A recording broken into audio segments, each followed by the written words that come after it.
বাজার থেকে হিমছড়ি 3 থেকে 4 কিলোমিটার দূর অবস্থিত।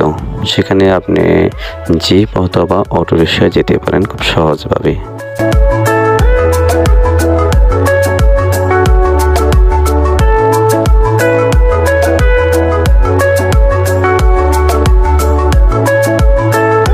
কিছুক্ষণ সামনে আগেলে আপনি দেখতে পাবেন ইউনিয়ন রিসোর্ট। ইচ্ছে হলে এখানে আপনি কিছুক্ষণ রেস্ট নিয়ে ঘুরে ফিরে আপনি হিমছড়ির উদ্দেশ্যে আবার রওনা হতে পারবেন।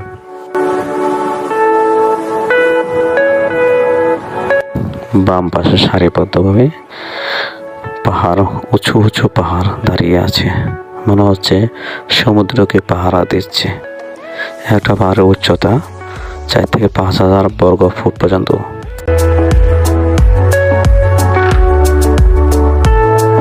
হিমছড়ি যাওয়ার আগে সমুদ্রের পাশে দিয়ে ছোট একটা নদী বয়ে গেছে।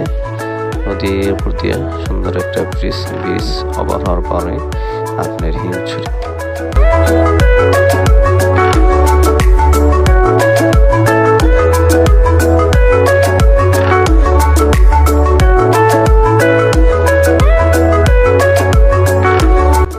হিমছড়ি ঢোকার পথে 20 টাকা করে টিকিট। আপনার টিকিট কেটে নিতে হবে। টিকিট ছাড়া আপনি প্রবেশ করতে পারবেন না। আর এখানে পাহাড়ের উচ্চতা আপনার 4 থেকে 5,000 বর্গ ফুট।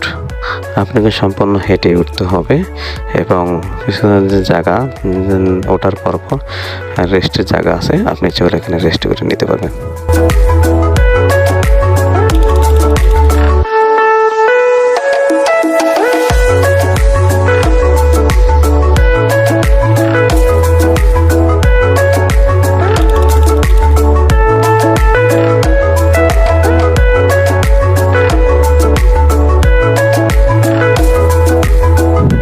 এখন পাহাড়ের উচ্চতায় পৌঁছেছি।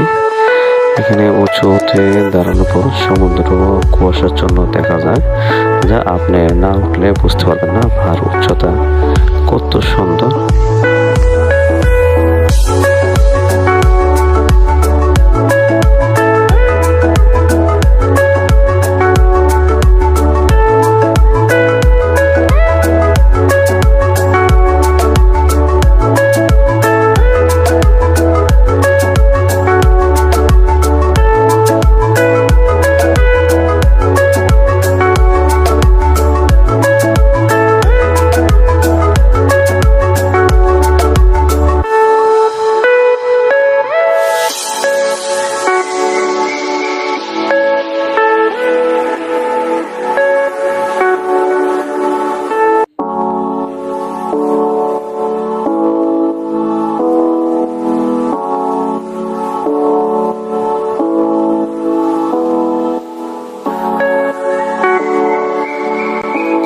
হিমছড়ি ঝর্ণা যেখানে বয়ে চলছে।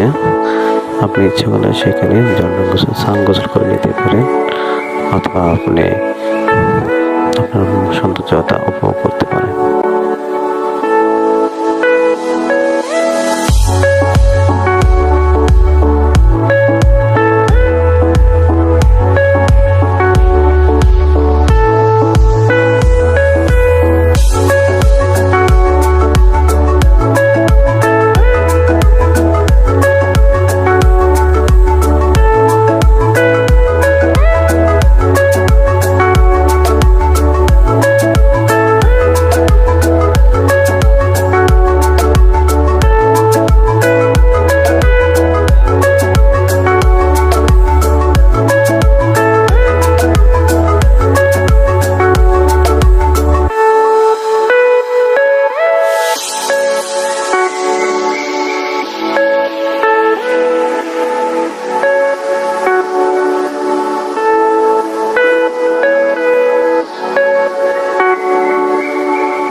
এখানেও বেরিয়ে যেতে পারেন।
আমরা এখন যাচ্ছি লাল কাঁকড়া বীচ, যেখানে প্রচুর লাল কাঁকড়া পাওয়া যায়।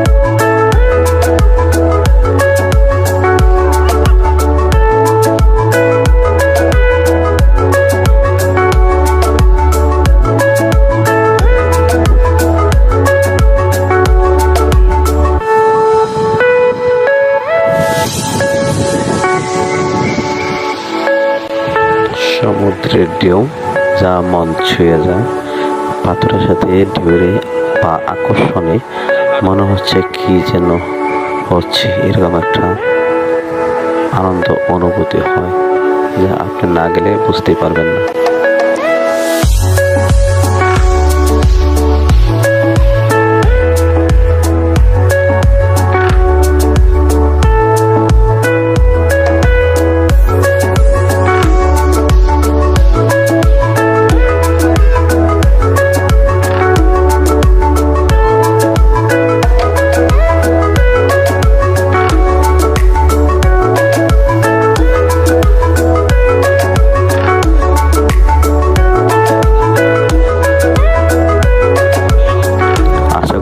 ব্লগ ভিডিওতে আপনাদের একটু হলেও আনন্দ দিতে পেরেছি।